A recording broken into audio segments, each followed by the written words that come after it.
Ir čia yra mano pirma, kaip sakyti, iš pirmos kelionės į Indoneziją nuotrauka. Tai čia yra prieš 12 metų, visiškai atsitiktinai, kaip sakys, gatvėje sutikus mažą mergaitę, kai rodžiau jai nuotraukas, turbūt savo sūnų rodžiau ar kažką tokio, bet čia buvo toks momentas.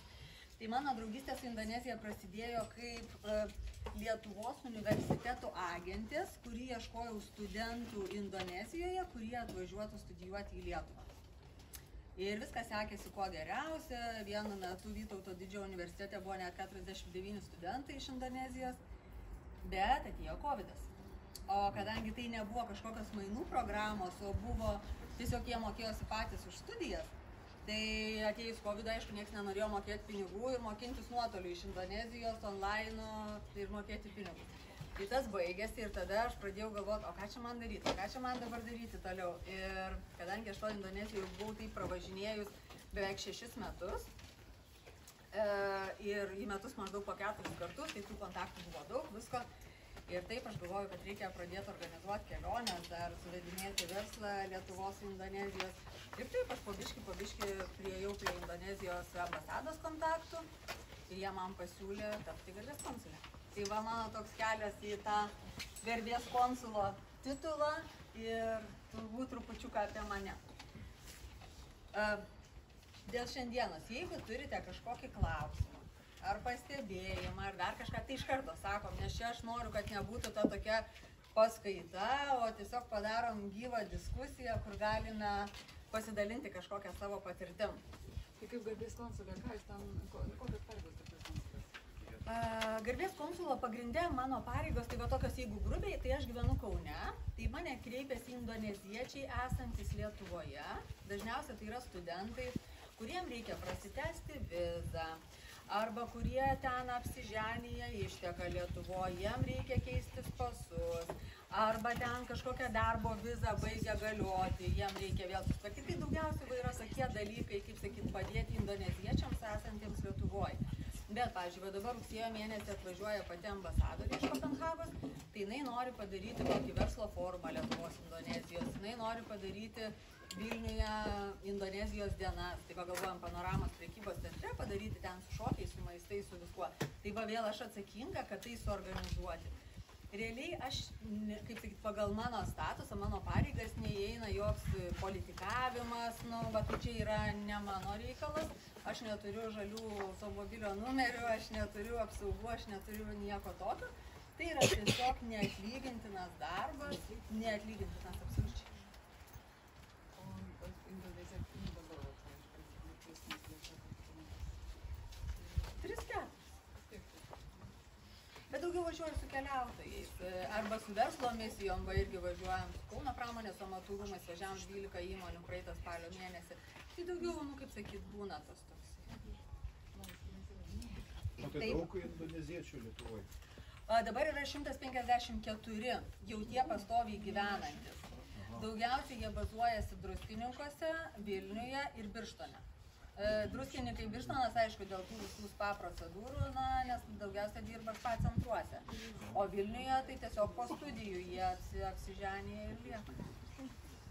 Jo, yra daug ir aktyvi labai bendruomenė, jie labai, kaip sakyti, ten savaitgaliauja, kaip sakyti, priprato čia. Ir tarp kitko, kai būna, kaip su studentais dirbdavau ir sakydavo, aš jiem paskui, kad čia gali būti šalta, viską, man kažkas atrodo, jiem turėtų būti baisu čia.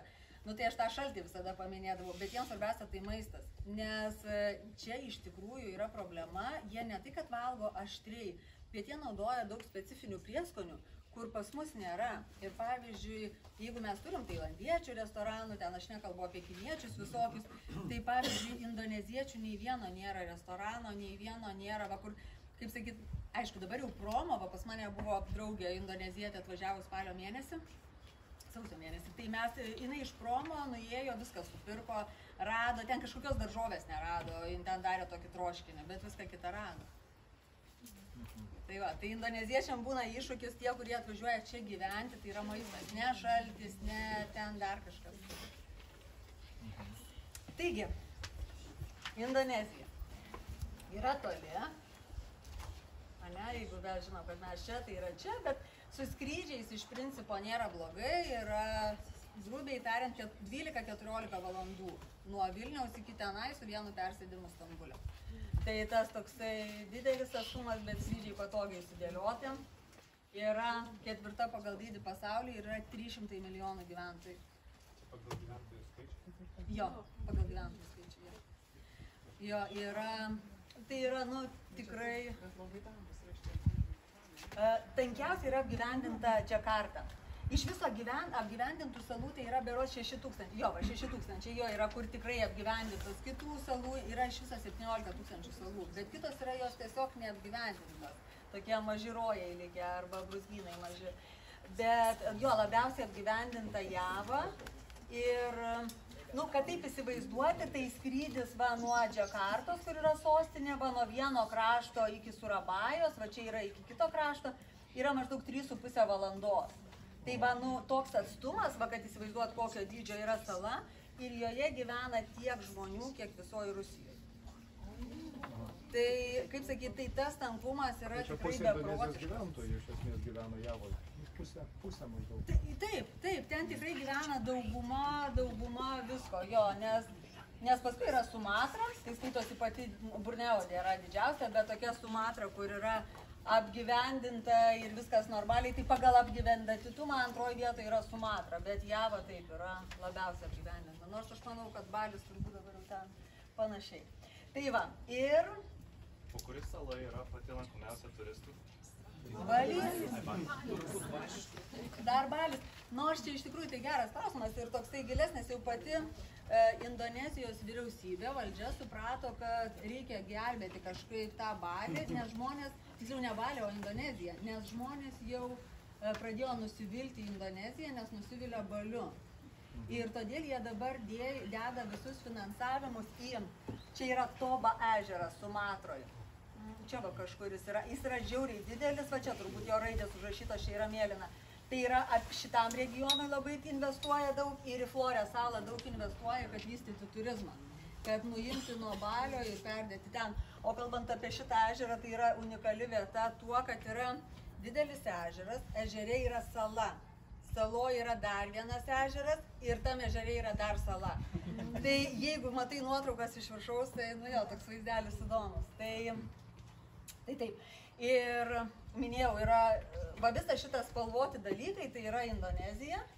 Ir šalis eina per 3 laiko juostas. Tai šiuo metu Džakarta yra plus 5 valandos, o pavyzdžiui Florės yra plus 6 valandos nuo mūsų. Tai tie, ir kaip sako žmonės, kad nu va, turiu 2 savaitės, gal kur čia galima pakeliauti. Nu, neišeis taip labai jau pakeliauti. Realiai 2 savaitės tai yra, nu, va čia gal kažkur tai. Bet kas liečia skrydžius, tai skrydžių tikrai yra labai daug. Ir, pavyzdžiui, tokie skrydžiai kaip į Balį ar į Džakartą, tai žmonės net neperka bilietų. Tu ateini į oro uostą kaip į, nežinau, į autobusų stotį ir pirkėsi bilietas. Tai ten vietoj skraidyti brangu, ar ne? Turbūt brangiausia, aš bilietą esu mokėjus 110 eurų. Bet jau, kaip sakyt, jau... Bet šiaip jeigu, va, pavyzdžiui, iš Džakartos skristi į Balį, tai maždaug yra 30-40 eurų. Jau taip, nes ten savaitgalius skrenda žmonės. Taip, klausau. O jeigu turi visą vasarą laisvę ir ten keliauji, kiek gali maždaug aptyrinėti? Daug, galim, jeigu visą vasarą turiu, tai žinok jau aptyrinėti, aš manau, kad pagrindinius dalykus jau aptyrinėtum. Ir netgi labai fainai aptyrinėtum. Galėtum ir traukiniu pavažiuoti, ir autobusų, ten yra tokie autobusai, kur gali miegoti, miegamos vietos autobusų. Bet ar mūsų vasara tinka tenai, va tokiam eksperimentui? Yra šilta, nu va aš dabar žiūrėjom tą temperatūrą. Ar sausas sezonas tuo metu? Dabar tai sausas. Ten sausas, va kai manęs klausė temperatūra, ten yra visais metų laikais, yra nuo sausio iki gruodžio 31 yra ta pati temperatūra. Yra tik arba lyja, arba ne. Tai nelyja nuo kovo iki spalio pabaigos, iki lapkričio vidurio pavadinkim. Tai yra tas, kur nelyja.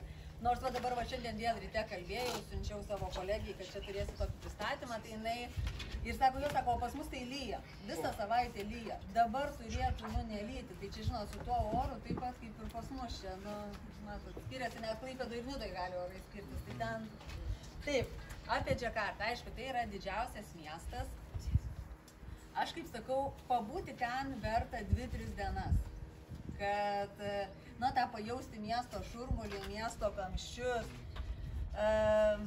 bet ilgiau tai ten tikrai yra sunku. Kas yra įdomu, šitas miestas, Džakarta, jo yra apie 30 milijonų gyventojų jame, 30 milijonų, tai kai 10 Lietuvų. Ir jisai po 25 centimetrus kas metus skęsta. Kiek Tai centimetrų? 25 centimetrai per metus. Skaičiuojama, kad 50 metais bus neįmanoma ten gyventi. Todėl, ką jie o skęsta jisai dėl to, kaip sakyt, kad yra tiek gyventojų ir imamas tas vanduo gręžinių. Tai, na, kaip sakyt, ten man, kaip aiškino, atsidaro didelės ertmės ir tu automatiškai, na, kaip sakyt, skęsti. Ir aišku, nu, tas visuotinis atšilimas irgi prie to prisideda. Ir jeigu atskrendant į Džakartą iš Singapūro pusės, tai visada tu matai to, arba kaip sako, čia kažkas sakė Venecija. Tikrai va viskas atrodo namukai stovi vandenį. Tas tikrai trupučiuką Venecijos vaizdas jau yra. Tai ką jie sugalvojo? Tas žemėlapis čia biški ne taip yra, nu bet gerai, aš čia būsiu aktyvus vaikščiotojas. Tai va, dabar mes Džakartą turime čia, va, Džakarta. Tai jie sostinę nori iškelti į Borneo salą, va šitoj va vietoj. Ir toj vietoj, nu, nėra, kad dabar va būtų kažkoks mažas miestukas ir jie, nu, tiesiog ten jį išplečia. Tai yra džiunglės dabar tenai ir jie labai plečia infrastruktūrą, jie ten daro, nu, viską, tai, nu, iš džiunglių, tai įsivaizduojat, visi elektros, vandentiekiai, tiltai, keliai, viskas. Tai va, tai čia su Džakarta, čia, nu, šitą reikės minėti. Čia ne veltui šitą nufotkinau, tokį tiksliau paėmiau čia iš Google šitą nuotrauką. Kaip žinom, yra Indonezija musulmonų šalis. Ir turbūt didžiausia musulmonų šalis pasaulyje. Bet ten visų religijų galim rasti ir budistų, ir hindų, ir va musulmonai, ir katalikai. Ir čia yra Džakartoj. Šita mečetė, jinai yra didžiausia Rytų Azijoje. Joje telpa 120 000 žmonių. Tai kad taip įsivaizduoti, Kauno stadione, jeigu stovimas, jeigu koncertas, tai telpa 55 000. Tai čia, na, daugiau negu dvigubai telpa žmonių. Ir čia yra katalikų katedra. Yra grinai katedra, skaitosi Džakartos. Ir mes vieną kartą buvom su viena verslininkų misija čia ekskursijoje ir mes klausėm, aišku, nu, kaip jūs čia sutarėt, juk čia taip šalia esate, čia, na, viskas, ar čia nebūna konfliktų. O tas jau žmogus sako, ne, mes neturim tą patį parkingą. Nes parkingas, nu, Džakartą įsivaizduokit, kur tiek žmonių, nu, tai aišku, yra didelis dalykas. Tai čia jau, kad yra bendras parkingas, nu, musulmoniškos ir katalikų katedros, tai čia jau yra didžiausias rodiklis, kad yra santaika, yra viskas gerai. Tai va, jo, čia kaip sakyti, iš vidaus mečetės, čia iš katedros. Šitą autobusą ne veltui nufotkinau, nu, aišku, yra įdomus tas, kad yra duris va čia va baigėsi. Ta prasme, visi sustojimai yra tokie paaukštinti, nes, nu, tu išlipi į tokį kaip aukštesnį. Bet įdomumas tame, kad, kaip, nežinau, jeigu čia yra kauniečių, Kaune yra žiogas ten autobusų, berods ten tokia programėlė viešo transporto. Vilniui, nežinau, vėl kažkas tai yra. Tai Džakartos viešo transporto tą appsą sukūrė lietuvaičiai. Jo, tai čia man buvo toks, tai irgi aš kažkada ten scrollinu tą appsą ir žiūriu, ne, kad, nu, kurie ir kažkaip lietuviškai skamba, paskui pasigūglinau jo, kad lietuvaičiai, taip. Nu, čia, va, kaip sakyt, kamščiai, aišku, ir, nu, Džakarta tai yra kontrastų miestas, tai yra barai ant stogų, naujausi klubai ir, aišku, kažkur tai šalia benamiai ir taip toliau. Pajudame trupučiuką. Pas ką dar yra pas jūs tokia atvirutė žemėlapių didelė? Gal jūs man duokit ją, tai aš gal bent jos, kad man nereikėtų ten vaikščioti, aš tada bent ant jos bandysiu parodyti. Kad taip trupučiuką keliauti. Taip, tai jeigu mes čia turėjom Javos salą, va čia va turim tą visą Javą ir Džakartą, tai mes dabar judam į Džakartą. Tai yra va šita. Dažnai daug kas galvoja, kad Džakarta, čia tas pats, tik tai kažkas tai sutarimų yra kitaip, tai yra absoliučiai kitas dalykas, tai yra unikalus miestas keliais dalykais, tai yra jų kultūros lopšys. yra daugiausia studentų ir daugiausia universitetų visoje Indonezijoje. Ir jie turi 2 šventiklas. Vieną hindų, Prambanan ir Borobudur budistų. Be šitų įdomybių jie yra unikalūs tuo, kad jie turi karalių. Ir tas karalius, jisai ne šiaip, kad yra vaikšto gražus, bet jis iš tikrųjų turi ir galių. Ir čia yra nuo senų laikų, ten susitarimai ir konstitucijoje yra, kad būtent karalius Džodžakartos yra ir gubernatorius ten tų žemių. Ir visos žemės Džodžakartai priklauso tam karaliui. Tai reiškia, tu stataisi savo namuką, parduotuvę, nesvarbu dar kažkas, tai tu prašai leidimo karaliaus, kad tu galėtum pasistatyti. Aišku, tada leidimą visada gausi, tas karalius labai fainas ir vaikšto gatvėje be apsaugų, be nieko. Aš atsimenu vieną atvejį, aš buvau su sūnum, sūnui mano buvo, nežinau, gal ten 7 metukai. Ir sakau, atvažiuoja princesė į viešbutį, aš sakau, tu Jori pabūk, kambarį, aš einu susitikti, o jis, ne, tai princesė, tai man irgi reikia, tą princesę pamatys, jis turbūt įsivaizdavo, kad, princesė tai ateis su karūna, balta suknelė, o jinai išlipa iš Land Cruiserio su džinsais, balta maikutė ir nieko panašaus į princesę, tai tikrai labai gerbiama šeima ir čia šitas būtent yra tikrai pas juos labai gyvas dalykas, kad karalius ne dėl to, kad jo bijoma, o dėl to, kad jį gerbia. Tai tikrai labai skaitosi su tuo. Kokia didžio kiti gyvena žmonių? Čia valstija kažkokia? Jo, taip, dabar jeigu imti Džodžakartą, tai jinai yra Vilniaus dydžio. Kažkur žiūrėjau 600 000, 700 000 žmonių. Bet jeigu skaičiuoja tą jau visą kaip apskritį, tai yra 3 milijonai. Apie miestus dar ir apie skaičius yra įdomi detalė. Indonezijoje miestu galima vadinti tik vietovę arba gyvenvietę, kurio yra nedaugiau kaip 6 milijonai gyventojų. Nemažiau? Nemažiau, jo. Nes jeigu yra jo mažiau, tai yra tiesiog gyvenvietė. Tai ten būna, ypač jeigu nuvažiuoji su kažkokia verslo grupe, delegacija ir būna, jie klausia, tai sako, kiek Lietuvoje žmonių, ir tu jau sakai tuos 3 milijonus, nors čia turbūt jau tiek ir nėra. Jo, ir sako, ne jūsų mieste, bet tikrai. Tai va, pas vienus būna reakcija, va taip kaip pas jūs juokiasi, kiti bando, taip santūriai sakyt, tai jo, tai čia taip, bet dažniausia, juokiasi. Ir sako, bet tai iš tikrųjų visai gerai, jūs visi vieni kitus pažįstate. Tai čia, jo. Pasakykit, tu tautė karalius ir taip ten yra. Jo, nėra daugiau niekur, yra čia tik tai karalius, taip. Taip. Tai va dabar prie tos įdomybės pirmos, tai yra budistų šventikla, ji yra didžiausia pasaulyje, atrodo jinai tikrai nerealiai ir jos yra, šitas svarbiausias dalykas, jinai pastatyta iš tokių mažų gabaliukų. Šiandien aš jau svarbiausia turiu namuose tokią statulėlę, bet aš aišku neatsivežiau čia. Bet maži gabaliukai ir jie nėra jokio cemento ar ten betono, kas ten dedasi tarp jų. Niekas nesulipdyta, jie tiesiog atitaikyti viens ant kito ir taip jie laikosi. Jų yra apie 2000. Ir iš viso yra virš 500 budų. Va, kiekvienam tam varte yra budė, bet kiekviena buda yra skirtinga. Jinai, kaip sakyti, ar tai kažkokiu rankos judesiu ar veido, nežinau, bet tokių pačių nėra. Yra visos skirtingos, aišku, čia yra UNESCO paveldas. Ir jinai buvo labai ilgai apleista ir ją atrado 1850 kažkelintais britų leitenantas, kareivis džiunglėse grinai užaugusią. Tai aišku, ten ir dabar dar yra likęs kažkur tai luitų sudėta šalia, kur jiem nerasta tikra vieta, kur jie turėtų būti. Bet, jau, kaip sakyt, atidaryta, veikianti. Iš tikrųjų, tai labai sugriežtino ją patekimą. Aš kai buvau prieš kokius turbūt 10 metų pirmą kartą, tai aš galėjau eiti, aš ėjau saulėlydžiui žiūrėti. Paskui ėjau saulėtekiui. Tai vaizdas saulėtekis, tai yra, nes, čia nesimato gal, bet yra ugnikalnis vienas, čia yra kitas ugnikalnis, o čia yra tokioj kaip dauboj. Tai tas ryte rūkas yra tikrai didelis.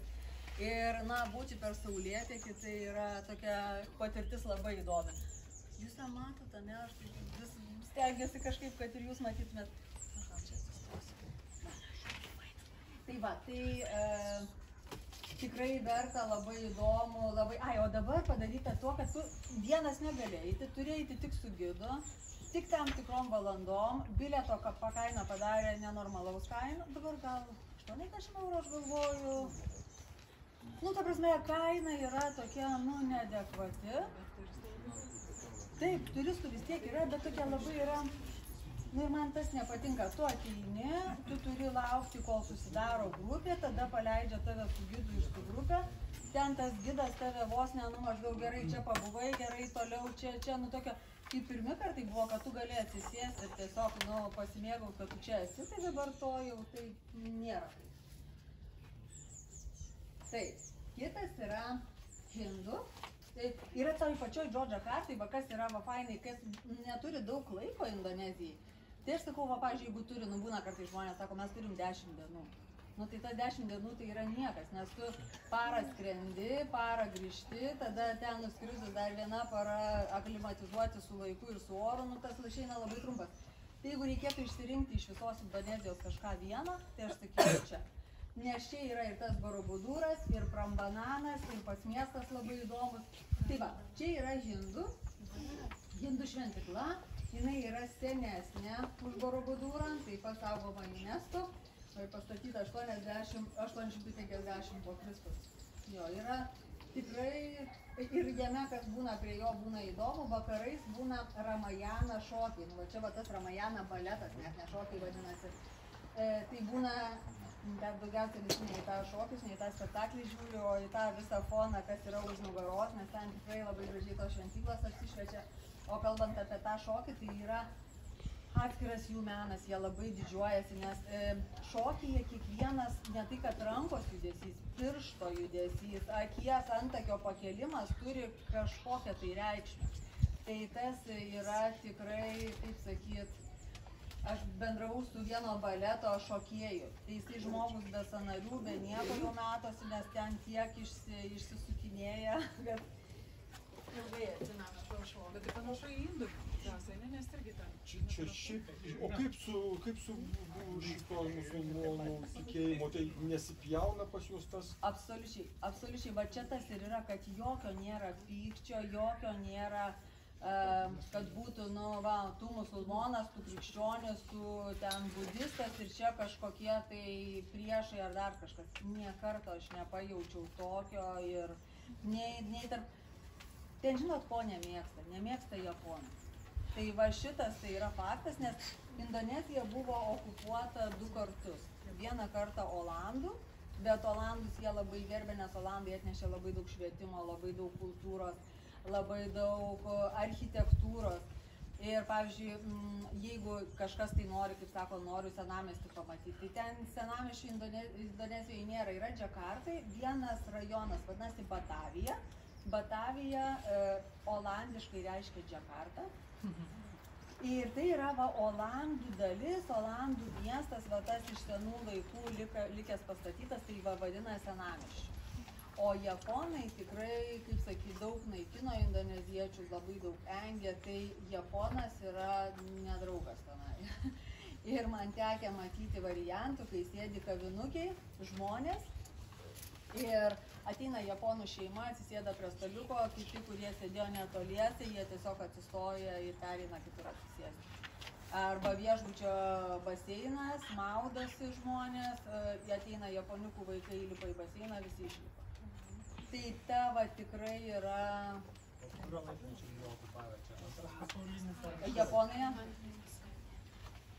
Jo, ir ten tikrai yra ir va kaip, pavyzdžiui, jeigu kalbu su verslininkais, kurie ten ieško kontaktų, kaip papulti į Indoneziją, į tą jų rinką, nes tikrai yra didelė milžiniška rinka, tai aš sakau, jūs bandykit ieškoti pas save sąsajų su Olandija.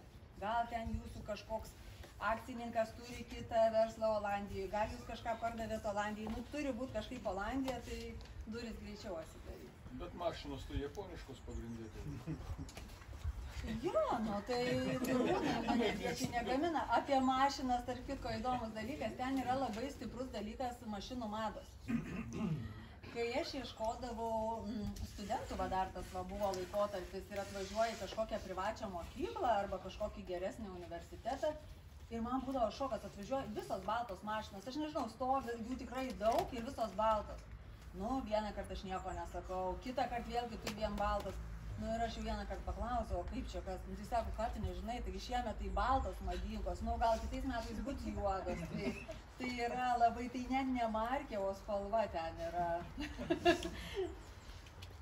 Taip, čia čia yra karaliaus rūmai, į kuriuos galima įeiti, yra visiškai atvira, aišku, į miegamuosius neįeisi, bet yra labai daug erdvių žmonėm, yra barai, kur gali eiti žmonės. Tai va. Džordžo karta yra taip, yra garsusis ugnikalnis, apie ugnikalnį galiu papasakoti įdomesnį dalyką. Yra Bromo ugnikalnis ir Mrapio ugnikalnis. Tai Mrapio ugnikalnis yra prie pat Džordžo kartos ir aš iš savo viešbučio matydavau, matau aš tą labai gerai viešbutį ir kartais matydavau net, kai eina raudona lava. Tas vaizdas, aišku, pirmą kartą įsigandau, paskui jau pasidarė, nu nieko, nes ten visai dažnas reiškinys yra ir ten žmonės negyvena aplinkui, bet organizuoja kelionę su džipais tenai. Nu ir galvoju, aš noriu ne su jokiais džipais, ne su turistais, o noriu va viena nueit pasivaikščioti tą kalną. Ir aš visada, kai ten būdavau, aš turėdavau vairuotoją ir sakau, mane nuvežk iki ten, o jisai tas vairuotojas, nu toks būdavo paslaugus man, jisai, jeigu mane nuvežė pavalgyti, tai jisai būtinai sėdės kažkur ant stoliuko ir lauks, kad man, ale, nieks nesitiktų, nors ten nieks negali atsitikti, nu, bet laukia jisai. O čia jis mane nuvežė, paleido ir sako, tu eik viena į tą kalną. Ir aš galvoju, kas čia yra, kodėl. Ir aš paskui nulipau ir jisai sako, tu žinok, niekam nesakyk, kad buvai šitam kalne, nes ten gyvena blogos dvasios. Ir dabar tu galėjai jų parsinešti iš tenai. Tai jo, aš jau tikrai niekam nesakiau nei viešbutį, niekur, nei tose universitetuose, kad aš buvau tam kalne. Tai jo, tai jie šitais dalykais vėlgi, nu tai tarp 300 milijonų visokių yra. Vieni, kur labai tiki, kiti, kur netiki. Ir tikrai išprusę įsilavinę žmonės, tai dažniausiai būna baigę mokslus arba Australijoje, nes ten yra visai šalia. Arba, čia va, jeigu čia, tai va jau Australija va matosi. Tai viskas ten šalia. Arba Europoje toj pačioj, tai tikrai, kaip sakyti, ne visi ten tiki tom dvasiom, bet, pavyzdžiui, yra ten koledžas, kuris rengia orų užkalbėtojus. Ir jie tuo tikrai šventai tiki.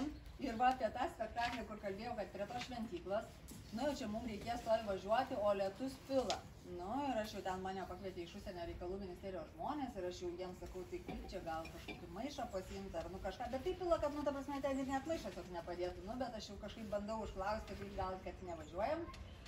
O jie sako, ne, taigi čia yra viešas renginys, tai bus orų užkalbėtojai tenai. Ir čia man sako iš užsienio reikalų žmonės ministerijos. Ir aš galvoju, nu jo, čia pasižiūrėsim, kai bus nuvažiuojam, tai žinokit, nepatikėsit.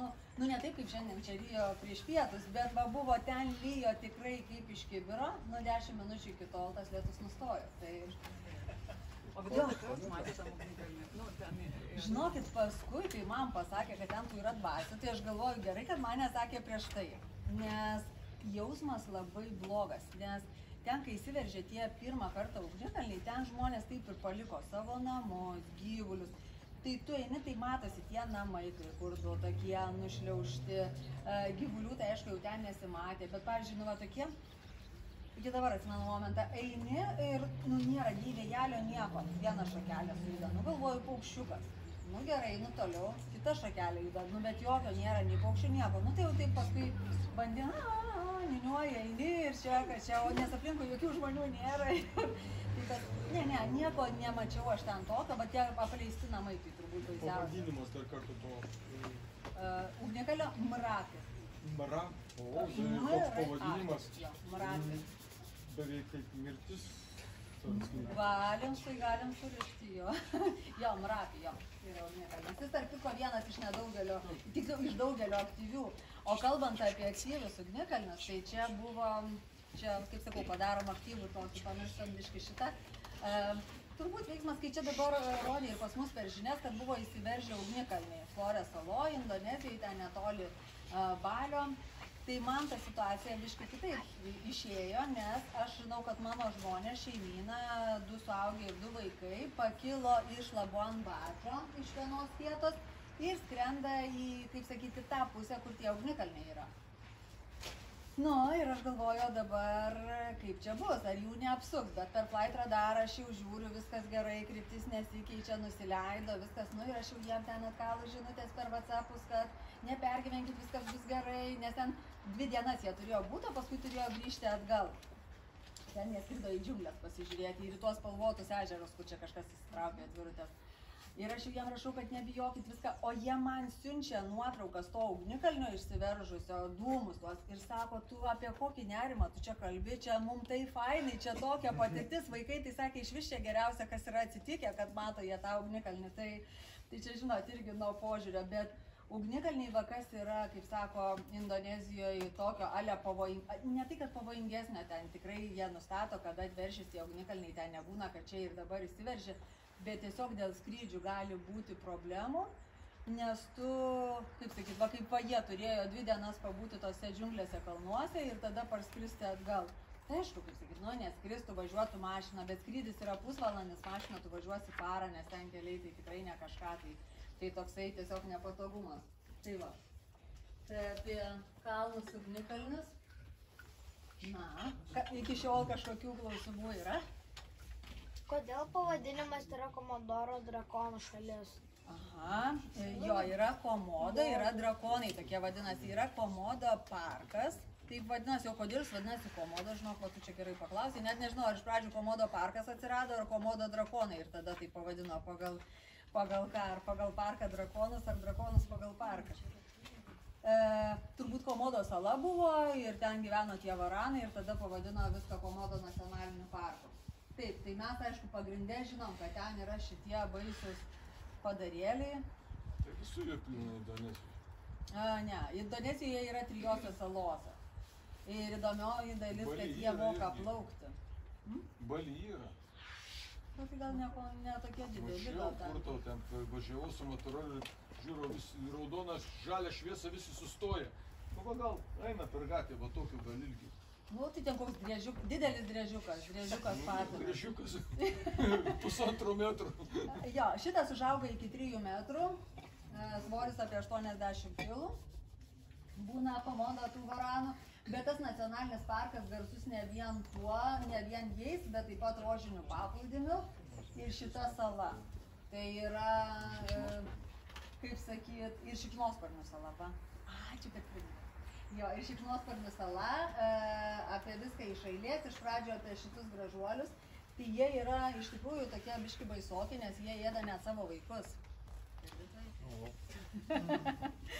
Ir tie vaikai, kaip gimsta, jie iškart bėga į medį slėptis. Ir jie, galim sakyti, tie leliukai, vaikai 2 pirmus metus pragyvena medyje, kad tėvai nesuėstų. Aišku, jie nusileidžia ten paėst, kažką patys susigaudo, susiorganizuoja, bet realiai, kol sustiprėja, o turbūt kai sustiprėja nusileidžia, tai tos tėvus pabaigia ir nežinau, kaip ten būna. Jo, tai yra tas toksai dalykas ir tam parke jie vaikšto tikrai laisvi. Tu negali eiti vienas, tu eini su rangeriais.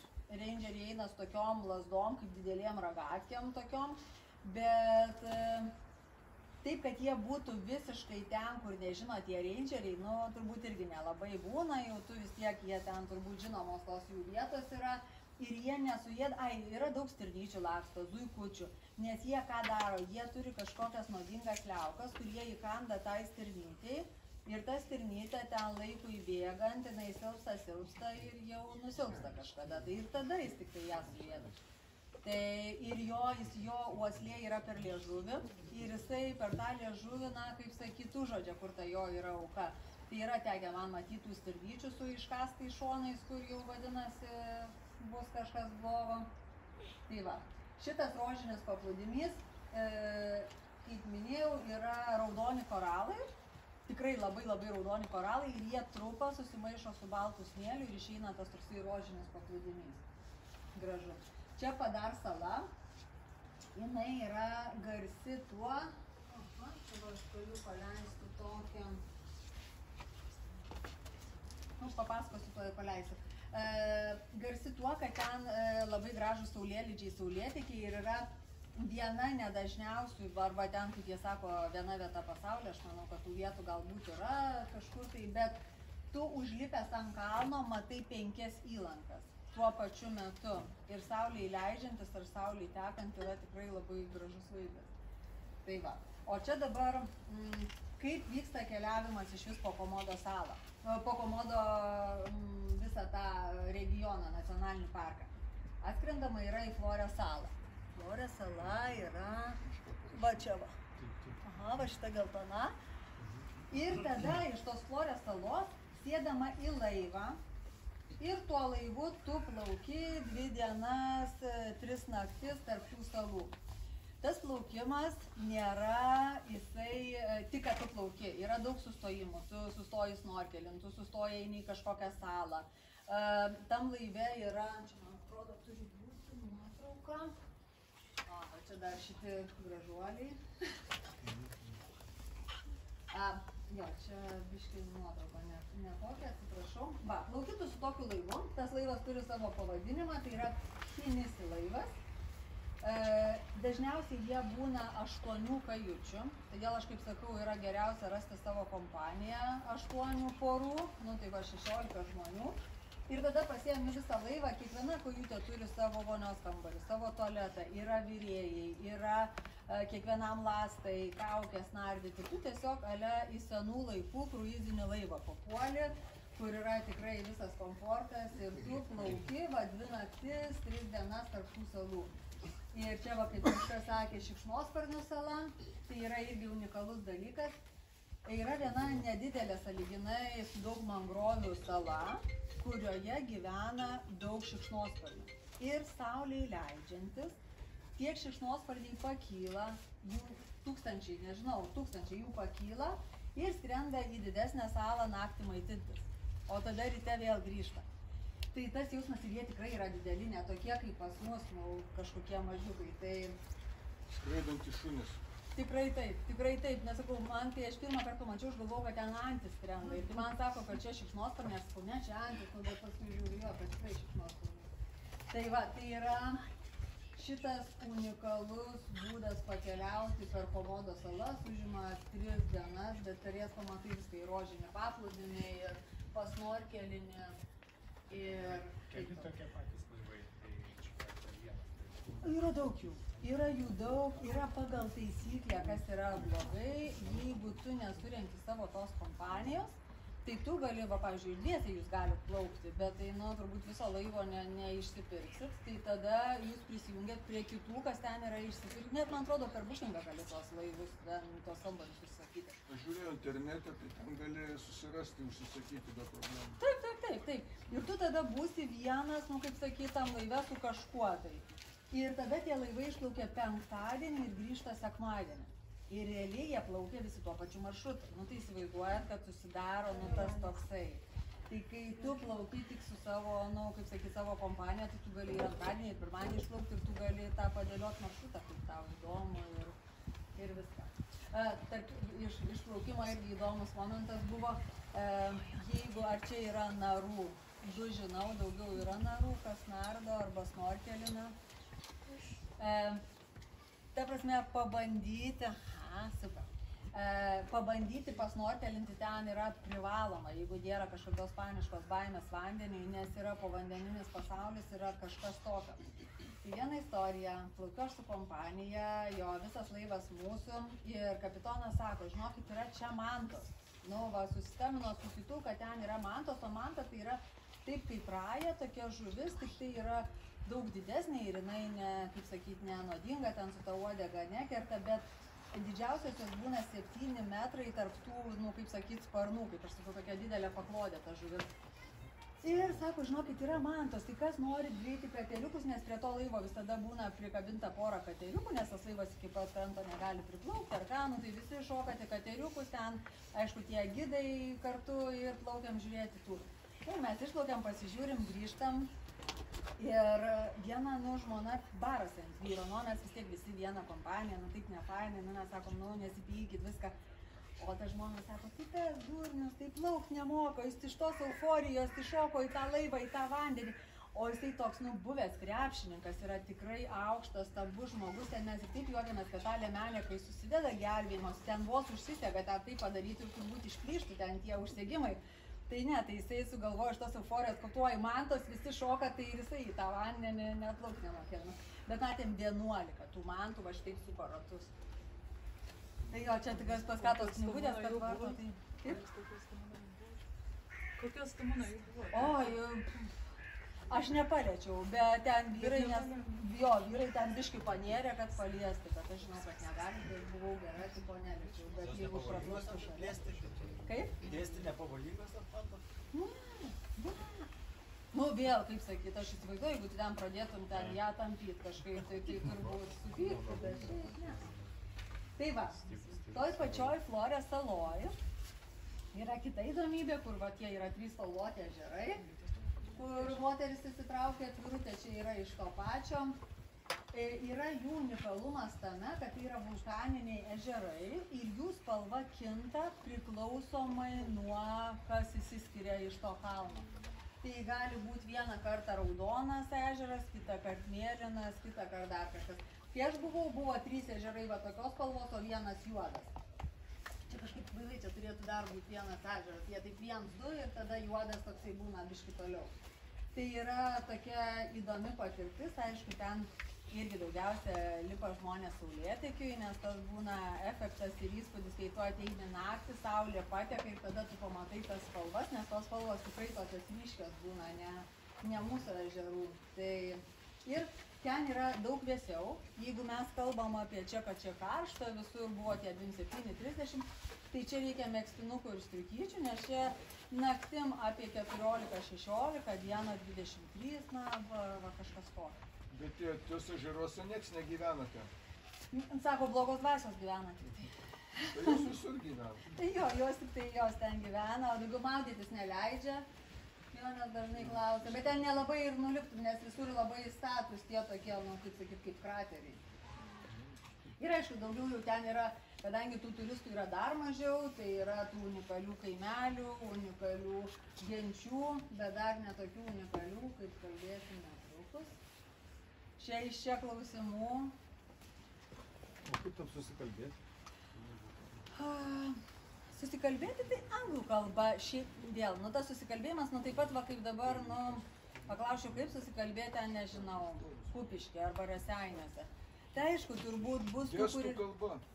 Jo, gestų kalba visur praverčia, bet, nu, anglų kalba, jeigu yra, nu, kaip sakyti, ten kalbi su jaunesniais žmonėm, tai anglų kalba jiem yra privaloma mokyklai, tai jie visi kalbės jauni, o vyresni, tai taip, gestais. Viešbučiuose irgi visur kalbės angliškai. Ir šiaip draugiški žmonės, ne tai, kad kai būna, kad ten, na, kažkur gal paklausi, tai tau neatsakys arba atsakys kažką priešingai, ne, čia jie tikrai geriečiai yra. Galim tikėti, ką jie sako. Na, Borneo. Mūsų Birutė Galdikas tenai. Ir yra orangutanai. Tikrai yra net ne orangutanai, aš sakyčiau, kad įspūdingiausias ten dalykas. Ten yra tos pačios džiunglės. Nes skaitosi šitos džiunglės yra seniausios pasaulyje, senesnės už Amazonės džiunglės. Ir yra kažkoks dar matavimas, kur skaitosi akustinio triukšmo matavimas. Tai yra, ką sukelia ten turbūt visi tie paukščiai, gyvūnai, kokius garsus. Tai yra garsiausios džiunglės pasaulyje. Ir kas dar yra įdomu, ten dabar jau yra 420 rūšių paukščių. Bet ten yra dar naujai vis atrandama. Ir paskutiniai gyvūnai ir paukščiai atrasti yra 20 metais, 2020. Tai skaityti tik prieš 5 metus. Tai vadinasi, kad dar ten yra kažko tai neatrasto, nes dar vis atrandama ir atrandama. Tai yra įdomus dalykas, yra kame sunkumas, o kame lengvumas. Vėl čia dabar išeisiu, nes reikia čia jau parodyti ant didesnio žemėlapio. Visi orangutanai pagrindė yra čia. Ir Galdikas yra čia. Bet čia jau yra ant sienos su Malaizija. Jeigu važiuoti iš Indonezijos pusės, tai realiai reikia su laivu plaukti nuo čia iki čia. Vidinė upė? Taip, vidinė upė. Viena upė tokia? Bet tai ten kiek ten laiko plaukėsi? 2 dienas. Dvi paras. Vieną pusę. Taip. Ten neskraido jau lėktuvai, neskraido. Ne. Tai vieną pusę 2 dienas, ten kiek būni laiko? Nu, kiek nori gali, nu, bet dažniausiai visi vieną dieną Bet tie, kai pabūna. pastoviai ten kursuoja, ar ten irgi užsakomieji? Pastoviai, kaip sakyt, bet vėl ta pati situacija. Yra parduodama kajutėmis, bet tu gali pasiimti visą laivelį pats. Ten tokių, va ten yra nuotraukoj turėtų būti 4 kajučių laivai pagrindė yra, irgi su visais virėjais, su viskuo. Tai jeigu tu savo kompanijų užsakinėjai, tai kada nori, tada išplauksi, bet jeigu ne, tai pagal grafiką. Tai va, tai yra, jeigu kažkas nori tik pamatyti Borneo, tik orangutanus, tai geriau jie važiuoja į Malaiziją, skrenda ir iš Malaizijos pusės čia yra pusvalandis nuo Malaizijos sienos ir jie aplanko va būtent. Bet plaukti su laivu, tai Taip. kokia atrakcija. Ten vis gyvas miškas, juk tiek paukščius ten. Absoliučiai, ten yra, va būtent šitas plaukimas, va yra tokiu laiveliu tu plauki, čia turėtų būti kažkur ir upė. Ta upė nėra, žinai, nu ta prasme, yra, žinai, kai filmuose būna, tu plauki tuo tokiu džiunglių upe, tai vėl aišku, kas bijo vandens, kas bijo, nežinau, ten mašaliukų kažkokių, nu tai ten tikrai visko yra, bet aš negirdėjau nei vieno, kuris susirgtų malariją, ar ten didžiausia bėda būna, kai ledukų prisideda į gėrimus žmonės, nesvarbu į alkoholinius ar ne, dar į alkoholinius ne taip blogai, bet į Coca-Cola tai tikrai suveikia blogai ledukai. Tai va, tai yra vanduo, jo, negalima jo, ir aš visada sakau žmonėm, kad negalima gerti vandens iš krano, bet tai kažkodėl suprantama tiesioginiai, kad gerti negalim, bet va ledukai iš krano tai jau ale gerai, nu tai va čia va būna ta tokia slidus reikalas, paskui būna sunku, nors čia irgi tokia juokingas momentas apie tai. Aišku, ir kai aš važiavau su tą didelę grupę, kur ten vienas iššoko tą mantą žiūrėti, tai mes turim lipti į tuos 3 spalvų ežerus, ryte saulėtekiui ir vienas, nu sako, ne, aš pabūsiu mašinoj. Nu mes, nu tai kas, tau nuvaidai, nu varom. Ai ne, nu sako, ba, aš čia matau tualetą ir man čia gerai, ir man čia ramu. Nu, mes sakom, nu gerai, nu bet gal kažkaip ta jo žmona irgi nervuosi, nu tai tipo tu nelipsi, nu tai ir aš nelipsiu, ką aš čia tave vieną paliksiu.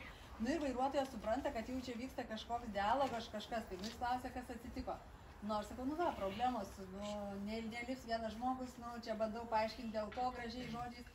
Ir jisai sako, oi, tai palauk, aš tuoj tau padėsiu, atsidaro bagažinę, bet taip visiškai, kur ta būna atsarginė padanga, ne jokia maišelį, nieko, taip pakelia, ištraukia tokią šaknį, nu ta šaknis tokia kaip imbieras, sakyčiau, panaši, čia labiausia panaši, bet šiaip tai tokia kaip šaka atrodo. Ir sako, kramtyk, ir duoda jam. Nu mes visi galvom, nu žiūrėk, nu bus jau šį dar blogiau jam. Bet ir sako, tik nenuryk, sako, tu paimi, krantai, išspjaudi, vėl kandi, krantai. Nu mes sakom, žiūrėk, Vaidai, tu čia eksperimentuok, mums tai jau saulė toj padėkės, mes einam ir žinokit, jisai atėjo. Jis aišku, ant to saulėtekio nespėjo, bet jisai atėjo. Ir tai paskui tas vairuotojas ir sako, čia pas mus nei vienas vaikas neužauga be šitų, sako, mes visada turim, va visi, bent jis toj bagažiniai maišelį įsidėtų, ne, va taip, va. Su dulkėm skaniau. Taip, nu bet suveikė, svarbu padėjo. Kalbant apie medikamentus, tada kai važiuoja, aš sakau, aišku, jeigu jūs naudojate ten kažkokius vaistus nuo kraujospūdžio, ar ten kažkokius tokius, taip, juos reikia pasiimti. Bet specifinis, pavyzdžiui, nesvarbu, ar viduriavimas, ar kažkokios alergijos, vietiniai vaistai daug geriau suveikia. Mano sūnus turi žiauriai alergiją nuo visokių žiedadulkių. Tai ten nuvažiavam, aišku, prasidėjo, aš duodu jam sustavegilius, aceterinus, viskas, kas čia yra, opeksas, nieks nepadeda. Nuėjom į vaistinę, davė kažkokių lašiukų, viskas. Tai, nu, vis tiek yra pritaiko, labiau jie žino ten savo tas ligas ir priežastis. Nu va, tavo upė, kaip tu plauki ir aišku, Borneo tai yra garsus ne tik beždžioniukais, yra ten ir mini drambliai skaitosi tokie, bet man tai nėra jų tekę matyti. Atsiprašau, Malaizijos pusėje. Kuo yra blogiau ar kuo paprasčiau? Paprasčiau, nes yra šalia, yra keliai. Iki pat tenai tu gali davažiuoti su mašina. Bet gyvūnijos, augalijos prasme panašu. Taip, bet nebus tos upės, nebus to plaukimo. Jo. Bet Malaizijos pusė irgi yra kažkokių upė, ar galima plaukti ar ne? Galim plaukti, bet ten, ne, tai ten daugiau civilizuota yra. Čia tu tikrai praplauki be civilizacijos ten tas 2 dienas. Toks efektas didesnis, bet aišku, taupant laiką. Arba jeigu su mažais vaikais, tai geriau iš Malaizijos pusės paprasčiau. Apie tos drambliukus, kur sakėt, kažkokie tai ne visai kažkokie reliktai. Skaitosi mini drambliai. Kas čia? Jie mažesni. Jie mažesni, jo drambliukai, tiesiog ne drambliai, o drambliukai. Kaip arkliai. O kur jie irgi būtent tik Borneo. regione? Jo, būna jie tik Borneo, tie maži drambliukai, taip kaip ir orangutanai, kad laisvėje auga. O tai ten dar plaukiant tą upę, tas 2 dienas, ten dar kažkokių objektų yra, dar kažką ten pamatyti, ar ten kaip safari realiai plaukia? Jo, realiai tu plauki kaip safari, tu gali pamatyti krokodilus, gali pamatyti beždžionės šakose. Tie tikrai kapitonai žino, tu tikrai per tas 2 dienas kažką pamatysi. Nu, neskaitant jau ten visų paukščių, ten gyvena tie paukščiukai raudoni, kaip jie skaitosi rojaus paukščiai ar kažkas, tai ten tų tai tikrai labai daug, bet ne, pamatyti yra ką, bet čia jeigu taupai laiką, nu tai tau 5 dienos vien, nu, kaip sakyti, vienoje vietoje. Bet ar į kitą pusę irgi taip? Taip. Prieš srovę pasrovį gal skiriasi šiek tiek? Yra ten variantas paskui iš to Borneo, jeigu taip norint pasidaryti atostogas, nes čia nu, pakankamai pavargsti vis tiek. Tada čia yra tokios mažos salytės. Tu gali tada iš čia patekti į tas mažas salytes. Ir ten ale poilsis, bet į tas mažas salytes skrenda lėktuvas priklausomai nuo sezono, bet arba kartą per savaitę, arba 2. Tai vėl, jeigu kartą skrenda tik tai vadinasi, tu vėl savaitį ten užstrigęs esi. Nu, ta prasme, tu ten užstringi. O tai iš ten galima įeiti. Bet jeigu tu visą vasarą keliauji, tai gali. Gal tik tai laivų gali, ne? Taip. O iš ten gali į Malaziją nuskristi iš ten. O ten gali, net nereikia skristi, ten yra, jeigu tu jau nuvažiuoji iki galo, daplauki, ten yra pusvalandis ir Malaizijos siena. Ir ten iš tenai po to jau lengviau kažkur keliauti. Taip, arba į Singapūrus, O arba... tenai, kur tu nuplauki tuo laivu, tai toj vietovėj ten yra kur apsistoti? Jo, yra kur apsistoti, bet ten ne jokie viešbučiai, tai yra grinai gyvenvietė, yra... Privatus sektorius. Privatus kaimelis pavadinkime, jo, bet ten visiškai kaimelis, jo, ten kartais gyveni 8 vienoj patalpoj, be jokių sienų ant čiužinių. O kokia kaina 5 dienų nuo to plaukimo? Priklausomai nuo laivo, žinok, čia labai daug kas priklauso, nes tie laivai irgi vieni būna, kur ten visokie ir masažistai plaukia, ir ten viską, o kitur būna tik tai maistas ir žinai, tas laivas, bet žinok, kainuotų toks, aš taip įsivaizduoju žmogui, koks tai... Nu, 800 eurų. Ant to, kur yra su masažistais. Kaip? Su masažistais 800. Ne apie masažistą. Tai žinok, masažai ten pigus, tai nelabai ten suprantu. Jo, bet jeigu kokiai mamai ar ten kokiai draugiai nori dovanų, tai geriau su masažistais. Nežinok, Indonezijai masažistai, tai fantastiškai. Jo, kalbant apie masažus, čia va irgi gerai labai išsakei. Pas mus masažas tai atrodo kažkas yra tokio, nu va, aš jau einu į spa centrą, pasidarysiu masažą. Nu jau čia jau kažkokia, nu atrodo, proga turi būti. Ten net didesniuose prekybos centruose yra, vadinasi, refleksologijos, neištariu to žodžio, bet nu tas žodis, kur refleksologai, kur pėdose randa tuos taškus visus. Ir tai yra sėdi tu didelis kambarys, nu va toks va kambarys, kaip turbūt kaip šita terasa, ir sudėtos kėdės viena šalia kitos, kartais atskirtos užuolaidėlėm, kartais ne. Ir tiesiog žmonės dirba su kompai ant kelių, o jam ten daro tas pėdų masažus, nes tai yra visiškai normali praktika, einant namo po darbų pasidaryti pėdų masažą. Ten kainuoja gal 6 eurai ir tiek žinių. Nu tai dabar iš masažų, kaip aš sakau, kai visi sako, aš jau visur buvęs, viską mačiau, čia mane kažkuo nustebink. Nu tai yra Sulavėzi sala. Sulavėzi sala yra va šita tokia išsirangių sala. Ir ji yra garsi savo mirties, net ne tai, kad mirties, laidojimų ritualais. Jie skaito, kad žmogus miręs, tai jis yra sergantis žmogus. Jis yra vis tiek su mumis ir jį reikia gydyti ir jam padėti gyventi.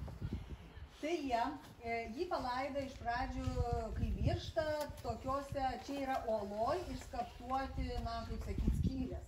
Tokiuose mediniuose karstuose kažkaip jie juos balzamuoja, kažkaip tai.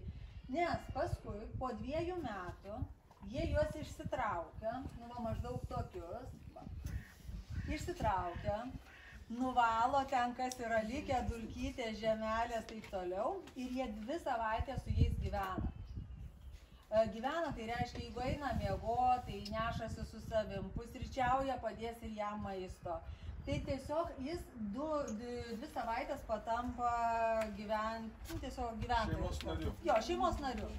Taip, ir tai yra labai didelė šventė pas juos, daug didesnė negu ten kažkokios vestuvės, ten, tarp kitko, jie yra krikščioniai. Čia krikščionybė Jo, tokia? jie yra krikščionis, bet čia yra vasienieji, čia yra ta rodža gentis, kuri va šitą praktikuoja, bet bendrai Sulavėsiai yra krikščionis. Ir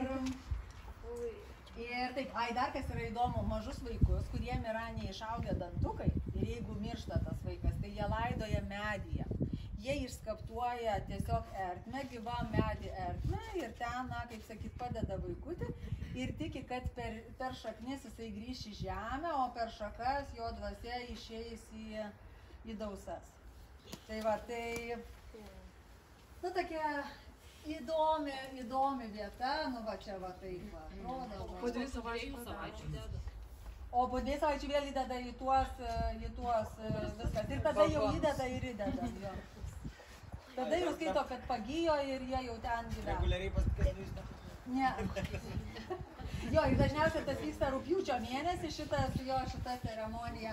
Labai nenori įsileisti turistų, ypač su vaikais, nes jie, na, kaip sakyti, vis tiek tai yra tokia rimtis, nu ir kaip sakyti, tie turistai, kad neįneštų ten tokio. Jo, jie gyvena tokiuose specifiniai Sulavėsių saloje, yra namai su tokiais stogais. Man čia pačiai priminė povandeninį laivą išlindimo vietą. Nu, taip, jeigu taip, žinau, galbūt. Nu, čia va ta atvirutė, kur čia kažkas gavo iš tų žydrų vandenų. Kita sala, Sumba, čia dabar tokia pat. Lietų gal tai yra? Aš manau, arba čia, kur pledų nežinau. Ten užgaravo.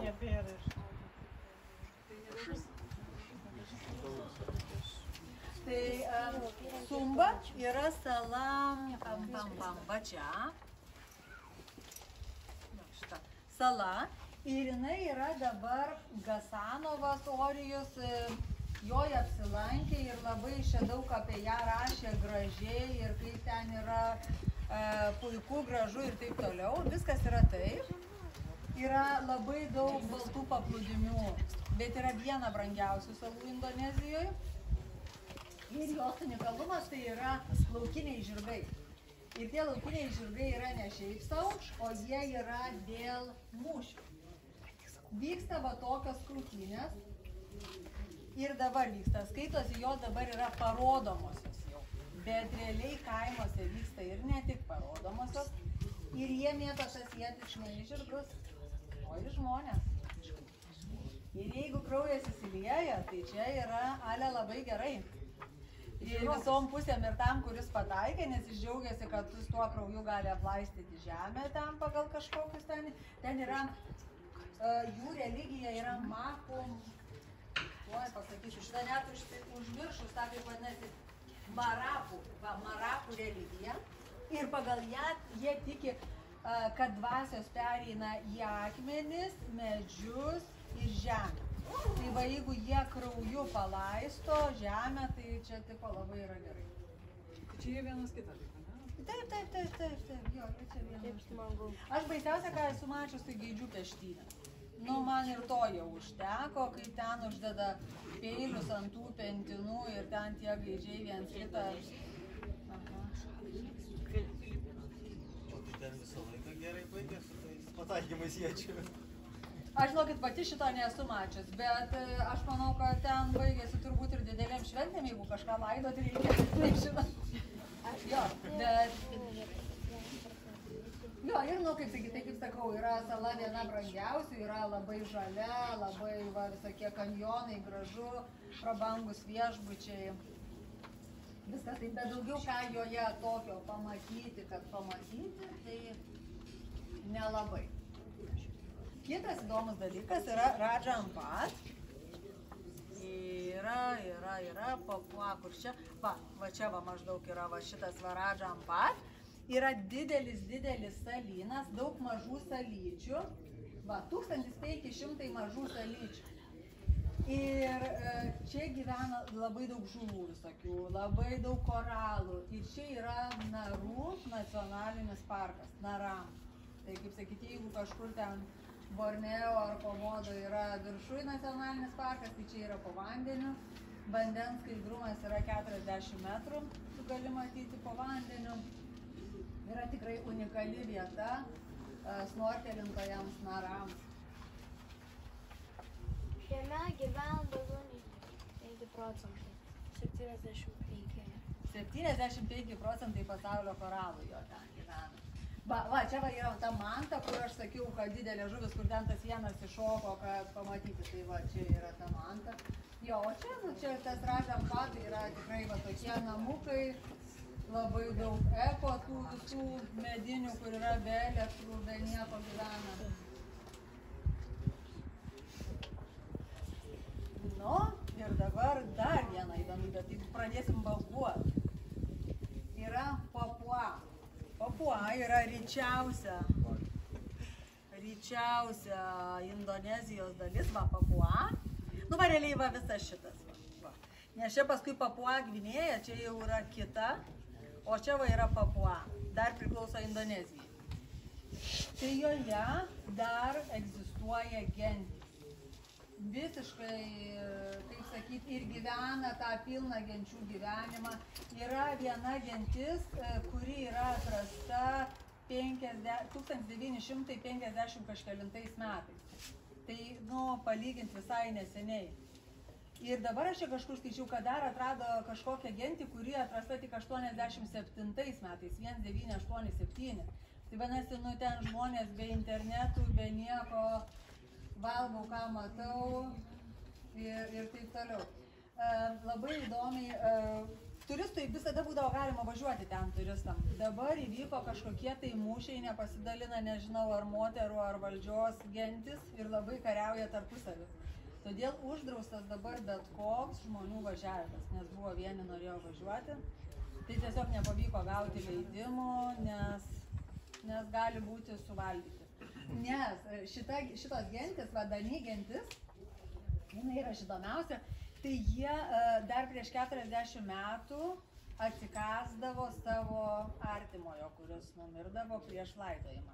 Bet ne bet kokio, tik artimojo, ten nežinau, kokie giminystės ryšiai turi būti, broliai, seserys, nežinau, bet tai va. Ir dabar ten dar galioja tas, kad pavyzdžiui, jie iš liūdėsio moteris amputuojasi pirštus. Tai pavyzdžiui, mirė kažkoks giminaitis ar kažkas, tai yra per vieną tą sąnariuką nusikerpamas pirštas. Tai va, tai tokie įdomesni išgyvenimai.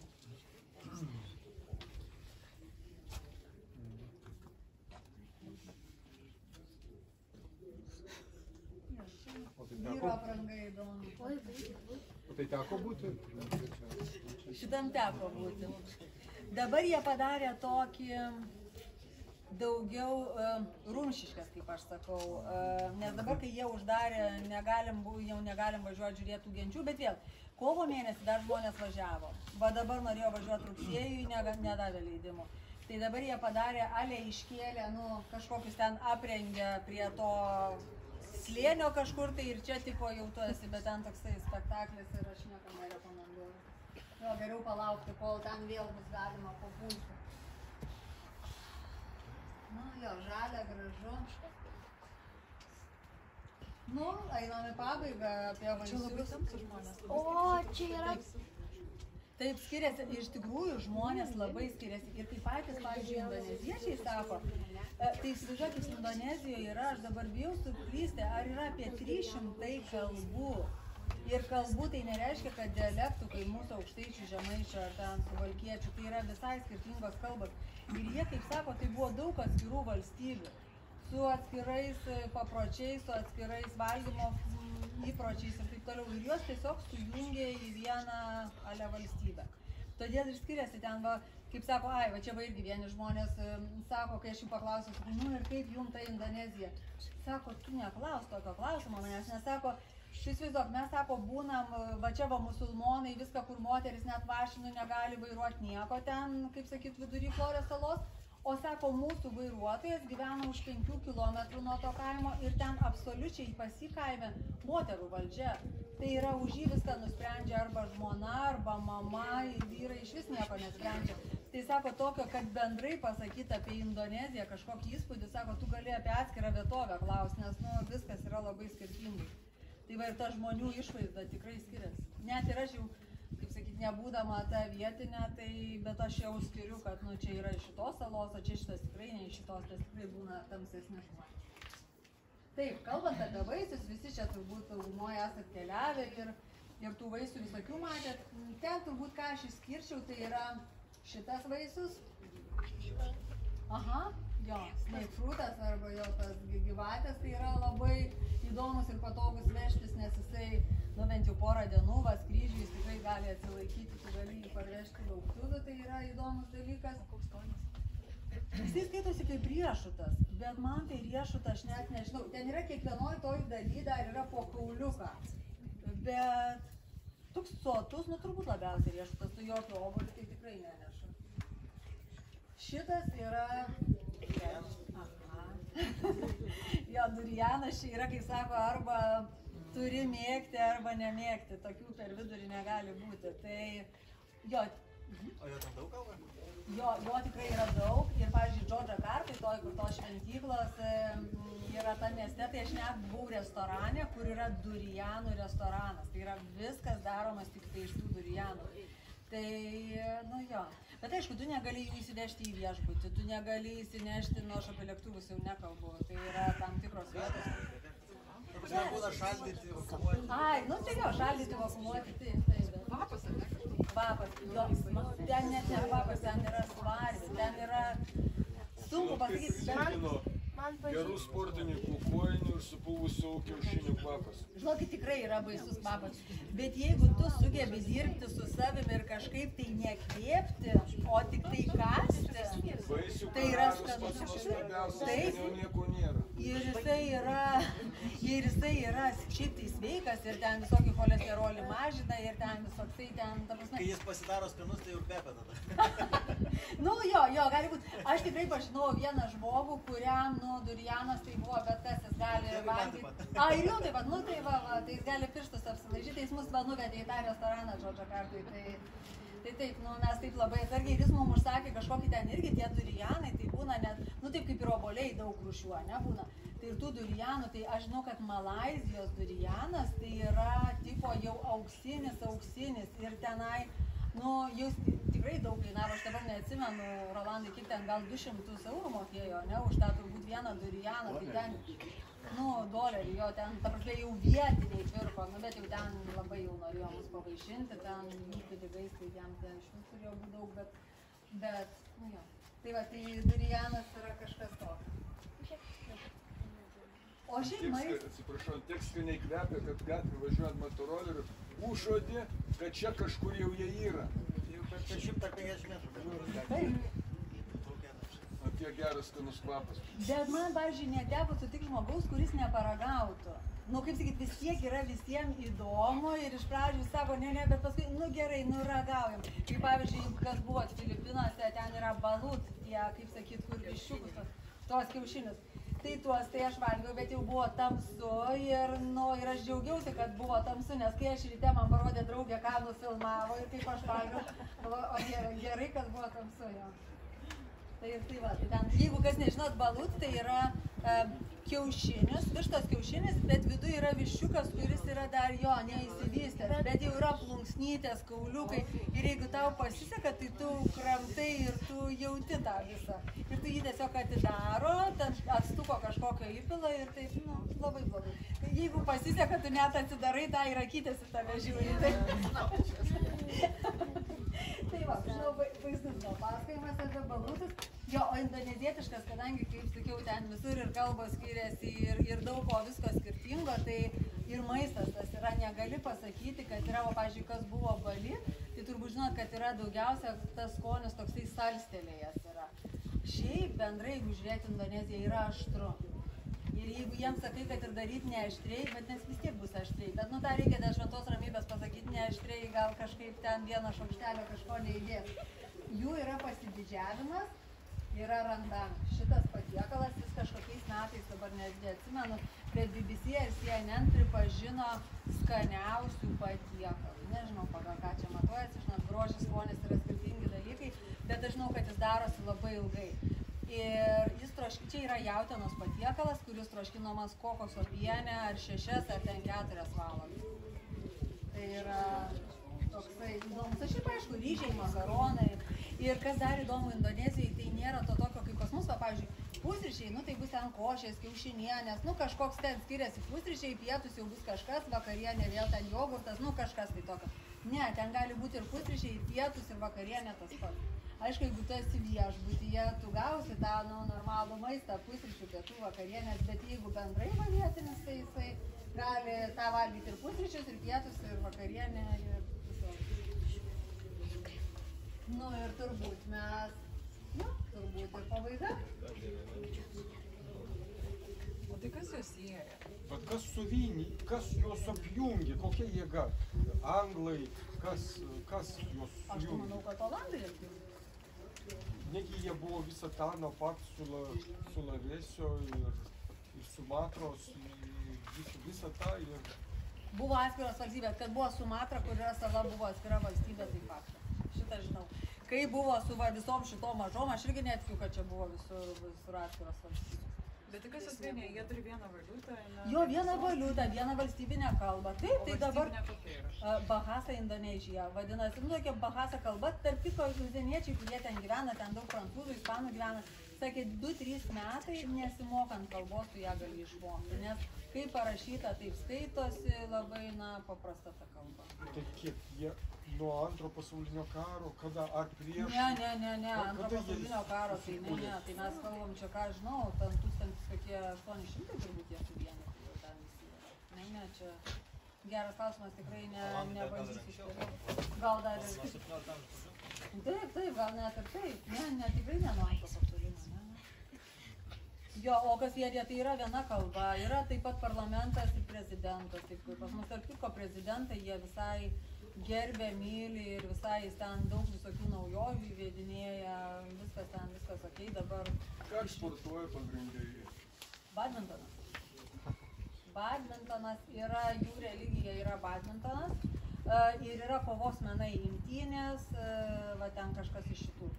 Bet yra badmintonas, taip, ir čia... Tarp kitko, turbūt Lietričio koks treneris buvo anksčiau Lietuvos Ryto, mūsų Vilniaus Lietuvos Ryto treneris. Ką, nėra Vilniečių?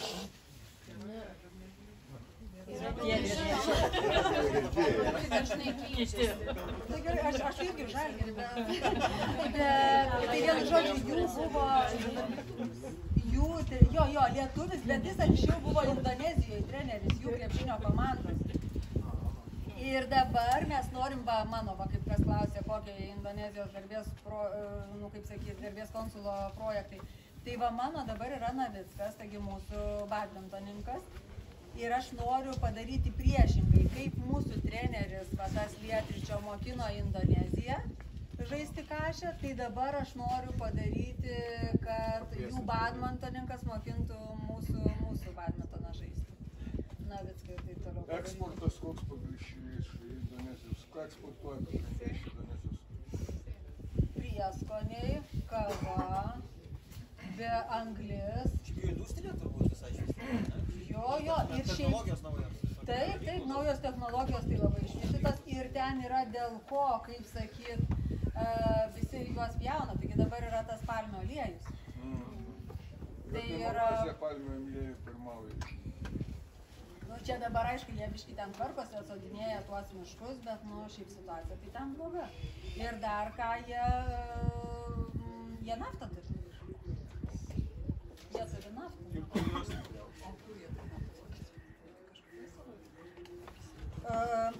Naftą jie turi Javo saloj, šitoj saloj ir turi Sumatroj ten pačiam viršui. O kur kavą augina, kuriuose? Žinokit, beveik visur. Beveik visur augina kavą, jo, ir yra kava ir aišku, ta jų garsi kava, tai yra liuvak, ten tų gyvūnėlių, kur suvalgo, iškakoja ir tas pupelės tenai. Mama ragavo, sakė, neskani. Aš tai žinau, jeigu aš tai kai geriu kavą, tai pas mane pieno daugiau negu kavos, tai aš nejaučiu skirtumo, bet...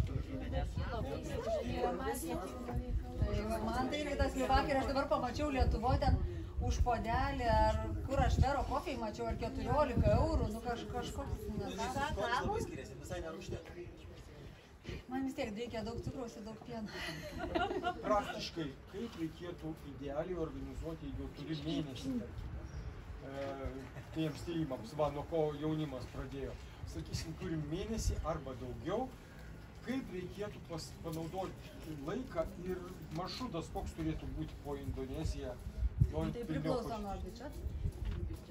O biudžetas minimalus. Laikas maksimalus. Tai žinau, kaip Vajulavičius darė, važiavo dviračiai. Manau, vienas iš variantų pigesnių. O jeigu rimtai, tai aš sakyčiau, vėl čia nežiūrint į biudžetą, bet neišsišokant, kaip sakyt. Tai aišku, atskrendi į Džakartą. Kas be ko, tu, bet ko, gali tiesiai iš Europos yra ir į Balį tiesiai skrydžiai. Nu, tai arba čia atskrendi. Ir čia blogai. Bet į Džakartą geriau. Ir tada iš Džakartos į Džodžakartą, ten kur tos šventyklos, tai yra visai kas kita. Ir tada tai aš varyčiau į Florės salas, į Komodo nacionalinį parką. Į Džodžakartą kaip keliu ar Ne, lėktuvu. Jo, 1,5 valandos kažkur lėktuvu. 2 valandas. Ir tada po čia aš važiuočiau į Borneo. Florės salos, Komodo salos ir į Borneo, taip? Taip. O kaip ten tas kainų lygis, tas kaip čia Indonezija, taip lyginant su Lietuva ar kažko čia? Žinokit, kaip sakyt, maistas tai pigesnis, bet vėl nužiūrėti reikia kur. Nu, va, pavyzdžiui, jeigu norima tokio maldyvinio namelio, kur ten vandenį ir taip toliau, tai jis bus brangus. Jis bus tas namelis, 200-300 eurų para. Bet taip pat galima rasti ir tam pačiam viešbutį, 3-oje eilėje, ten kažkokį namuką ir bus ten už 70 eurų. Bet labai skirtingai ir nuo sezono labai priklauso. Aš kaip sakau, kada geriausia važiuoti, tai yra balandis, kovas balandis arba rugsėjis spalis. Nu, lapkritis. Vasaris su sausis yra idealu. Žiūrint kur, Florės saloje, tarp kitko ir Komode, nelyja. Man tekę naujus metus sutikinėti Florės saloje, nelyjo. Nu, bet vėl nelyjo, va dabar ten lyja, nors turėtų nelyti. Bet dėl tas lietus, vėl čia nereikia taip labai išsigąsti.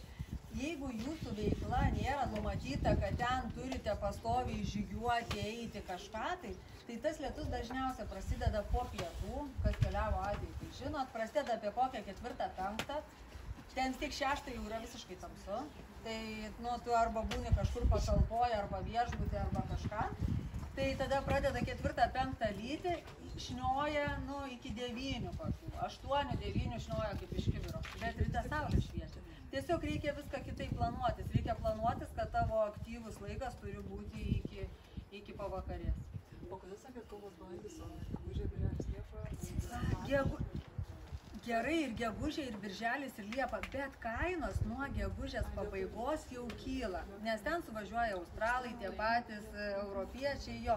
O va tas, kaip sakyt, kovas, balandis, dar jie nesiskaito kaip aukštas sezonas, bet realiai viskas ten yra gerai. Ir pas mane yra tekę būti man toj pačioj vietoj, va ta, kur buvo Padar sala, tokia graži, tai tekę būti kovo mėnesį ir tekę būti spalio mėnesį. Tai 2 skirtingi vaizdai, kovo mėnesį žalia, gražu, o spalį tai, kaip sakyt, jau ruda. Taip, tai kaip sakyt, tai...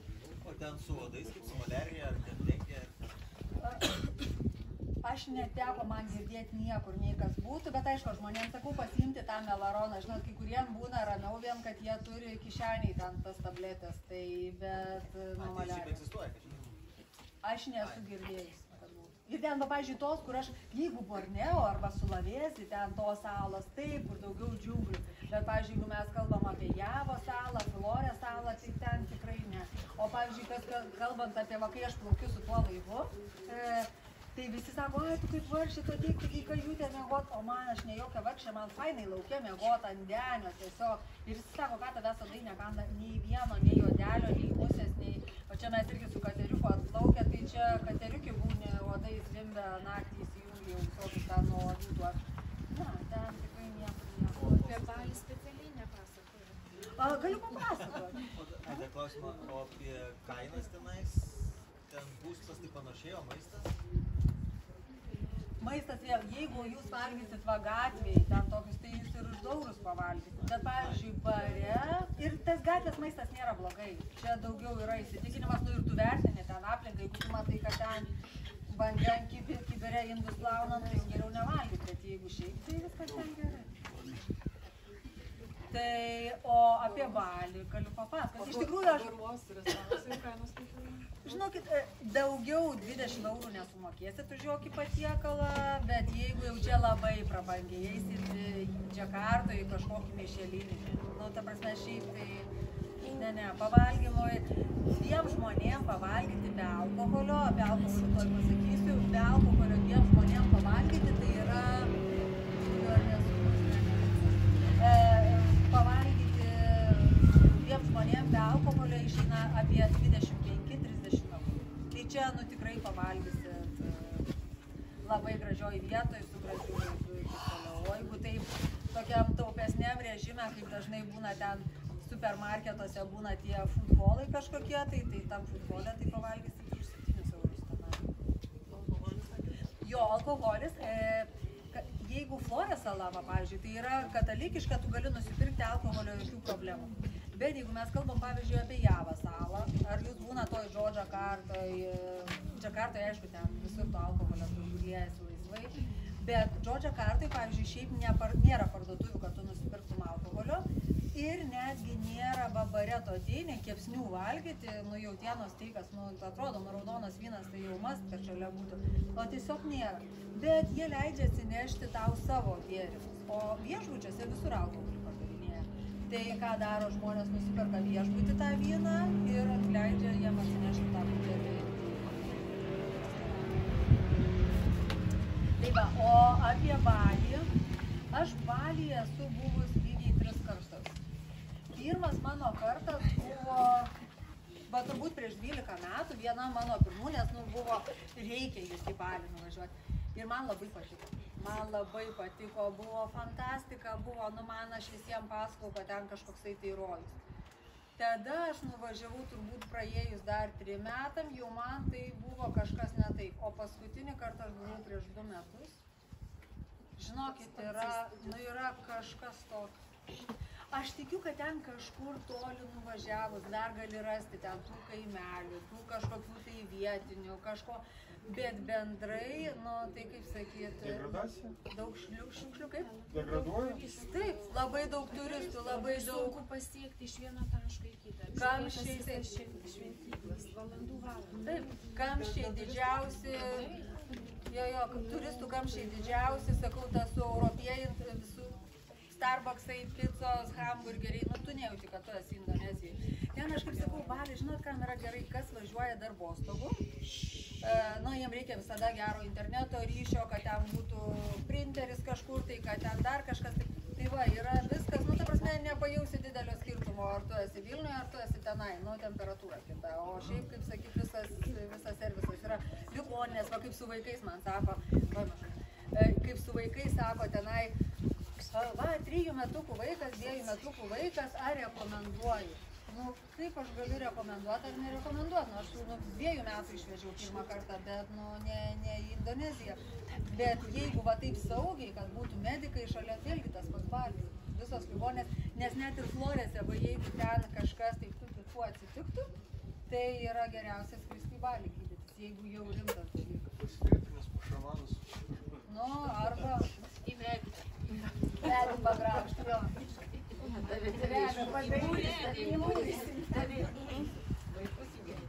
va, tai kaip... Tai va, tai absoliučiai, tai sakau, man kaip pirmą kartą patiko, tai man paskui... Bet yra tų žmonių, žinokit, ir man kartais būna labai gaila, va dabar viena pora skambina, mes norim į Balį, bet sakau, ar būtinai... Mes vieną kartą buvom ir mes ten buvom va mūsų medaus mėnesiui, o dabar va praėjo ten, nežinau, ar 15 metų ir mes norim grįžti. Ir aš sakau, žinokit, nu, viskas gerai. gerai, jeigu jūs norit, aš tikrai jums padarysiu, suorganizuosiu, patarsiu viską, ką reikia, bet, nu, vienas dalykas jūs ten buvę, kitas dalykas tikrai nebus taip gerai, nu, niekada nebūna realiai antrą kartą, kai bandai tą patį padaryti. Tai va, kokių dar klausimų? Jeigu kažkas tai kils vėliau minčių klausimų, tai mano čia yra visi Facebookai, viską jeigu nusiskanuosite, telefonai irgi yra. Jo, šiaip myliu aš tą Indoneziją ir man tai yra tas kraštas, kur ir kaip sako, ten kiti, ai, ten va, į Ameriką ten važiuosiu, aš šiemet į Australiją va suplanavę, tai nei ta Amerika, nei ta Australija labai nepasikeis, o man atrodo Azija, tai yra ta vieta, kur nu reikia tą unikalumą dar paimti. Tai tam pačioj Florės saloj, tai buvo prieš 8 metus, mano sūnus žvejojo, toj vietoj dabar ten stovi Kempinski viešbutis. Ta prasme, viskas keičiasi labai labai greitai. Ir tą tokį, nu, ypač va vaikam pamatyti, tą, aš nesakau 2 metų vaikam, bet jiems 16, 15, tai va tą unikalumą ten reikia parodyti, o ne tas Amerikas